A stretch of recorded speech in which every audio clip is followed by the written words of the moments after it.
Make that sandwich.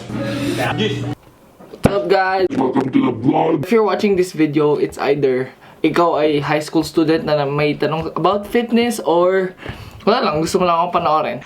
Right now, it is 11:15. Kailangan namin pumunta sa gym ng 12 PM. So, kailangan ko na kumain. Before ako kumain, kailangan ko muna mag-thank you sa sponsors ko. May mga nag-sponsor sa akin, which is Thrive. It's a weight loss supplement daw. Pero hindi naman ako nagpapapayat. So, wala lang. Gusto lang nila ako gamiting parang tester. So, kunyari, may side effects, ako muna makaka-experience. Isa siyang capsule and meron siyang chocolate shake, which is ito. Boom! Ito yung kinalabasan. So, chocolate drink siya and this is the weight loss pill. Para naman siyang chocolate drink. Okay, so tapos na yun. So, pumunta naman tayo sa pre-workout meal ko. Ito na po ang ating pagkain, which is 150 grams of pork chop and 100 grams of rice. Like, gusto ko lang ng konting energy before working out kasi siyempre, nakikipag-train tayo with high school students. So, kailangan maging malakas tayo. Gago! Pork chop is, meron siyang fats, pero kailangan moderation is key lang. But yeah, ayoko kayong i-board na kumakain lang ako. So, I'll just see you guys later. Okay, what's good, guys? So right now, 11:50 na. Kailangan natin mag-gym. But yeah, I have my pre-workout. So maganda yung pump, tsaka creatine. And yeah, punta na tayo sa gym. Actually, pakita ko muna sa inyo na nagda-drive ako. So yeah, let's go. Good, guys. So right now, nandito na tayo sa Good Life Fitness. And yeah, kitang-kita nyo naman, ang lupit ko mag-drive pang GTA. Right now, OOTD muna tayo. Gymshark. Teka, tingin muna ako may tatawid. Competitor shorts. And Jed North Apparel. Yeah, yun yung mga sponsorships ko as of right now. So, if you guys want to send me some stuff, you're more than welcome to. But yeah, tara, gym na tayo. Let's go mga Filipino time, let's go.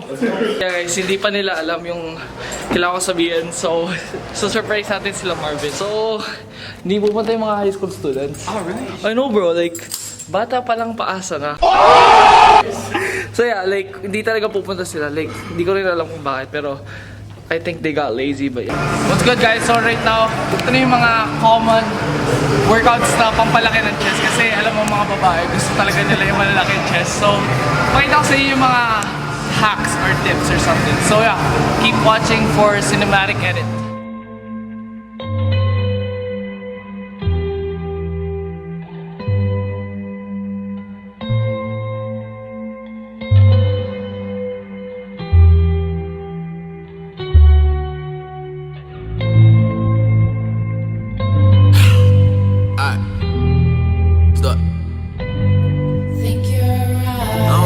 I don't think that I can get over all of my problems. I've been thinking who the fuck am I to disagree? I heard I'm pretty dope, so I guess I gotta oblige inside. I've been plotting on the way that we could elevate. I massacre the track with your skill, I never hesitate. I put a lot of time into the craft to make it resonate. I regulate with repetition, I could be the greatest. But ever me illogical, the other have elated. Practice all the patience that I got in my attendant mind. I minimize the ignorance, so in a minute I make it relatable. Evade the negativity at all costs. Try to find my way, I'm feeling so lost. Find me in the zone, I got a focus. But that can be an issue, I'm addicted to the work. It's all I ever wanna do, pursue the purpose that I'm pleading for and need more than pity. Many minuscule opinions picking apart the immaculate, happily apathetic, and naturally authentic. The sentence is sentimental, like the words are just a piece of my soul. I transcend it to the artist that I wanna be. I demonstrate my dominance and derelict with dialect. My etiquette is excellence. I dedicate my all to this. I solemnly swear it. I serenade with selections of different cadences. To kill it really invested in this. And anyone that wants the truth that we present to be identified. I live a meager life. I'm motivated by progression. Cause a year ago nobody paid attention to the getting. I'm persistent with the effort. Document my declaration. Dedicated to the devil. Me definitely concerned that I prefer to be a purist. I purged all of the verses on their way to get it off of my chest. Though a lot of it's a problem. I solve it privately. Polish them off. I punish with powerful poems. Compose a dope creation. Case in point. I'm steadily proving in a lucid dream. I used to be infatuated. Now it's just reality. I'm managing my temperament. My time to capitalize is infinite. The wisdom I'm attaining from trial and effort is priceless. I promise myself I'm putting the music before my sanity. Send you a lullaby with alliteration and empathy. The lack of recognition is starting to fuel my energy. You know you made it when you receiving hate from an enemy. Your relevance was never an option. Here's a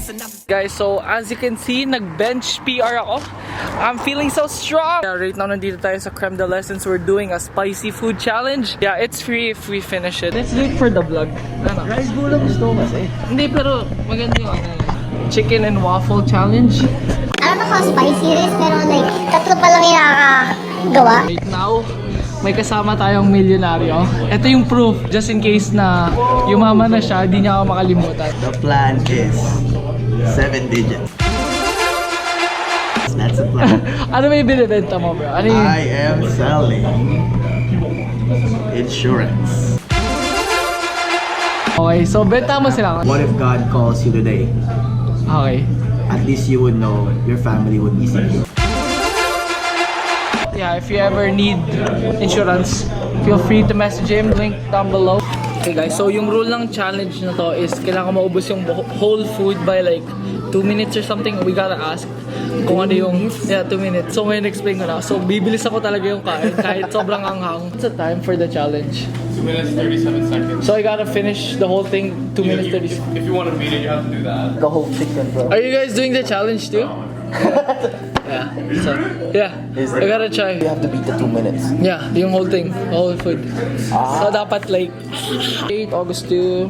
Yeah. Oh, there you go. Oh, this is from me. You can enjoy your food first. Guys, you got the spicy waffle and chicken. I'll just show you how it looks. My goodness.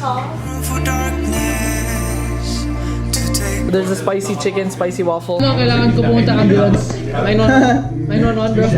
Ready? Let's go. You got this, guys? 2, 1, go. Ooh, you just fucking. Damn. It's so quick. You got it, brother. You got it. You got it. You got it.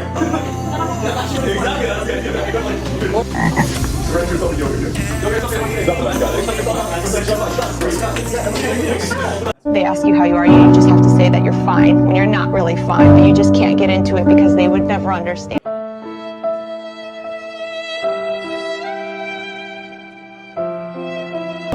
That's so spicy. Buddy,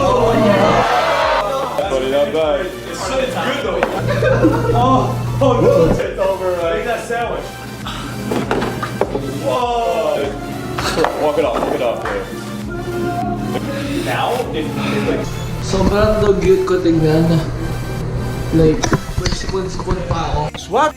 Because I can't touch my face because it's really spicy. I thought I had to do it, but I just can't. Because I can't touch my face because it's really spicy. I can't touch my face because it's really spicy. Try mo, bro. Try mo. Yes. Like this guy, respect. 2 minutes, 37 seconds. I just can't do it, guys. Game plan ko kasi like ubusin talaga yun, like as much as I can. After like second bite, talagang like I messed up. But yeah, uwi muna kami kasi we're gonna go hiking. So yeah, I'll see you guys later. Vlogger Kong. What's up mga pa? What's up sa inyo mga pa? A potato flew around. Hindi ako makatulog. Ang sakit ng tiyan ko. Hindi ako makatulog. Ang sakit ng puso ko. Tag ko na ba guys? Tag ko ba? Sabihin mo. Torpe ka, torpe. Sabihin mo. Shelo. Oh shit. Knockout na po sila. Bruh. Sobrang kakasa tayo noon. Nagano ba to? Wala kang tubig na dala? Meron. Childhood moments ko to eh. Update, medyo masakit pa rin tiyan ko kasi sobrang anghang talaga. Pero yeah, like, ngayon, mag-ano muna kami. Hike, init, but we got this, guys. Totoo lang, tatay talaga ako eh. Hindi talaga kaya. Like, nasuka na ako. So, tutuloy pa rin nila. Show must go on. Like, nahila na talaga ako. Pero ang ganda ng view.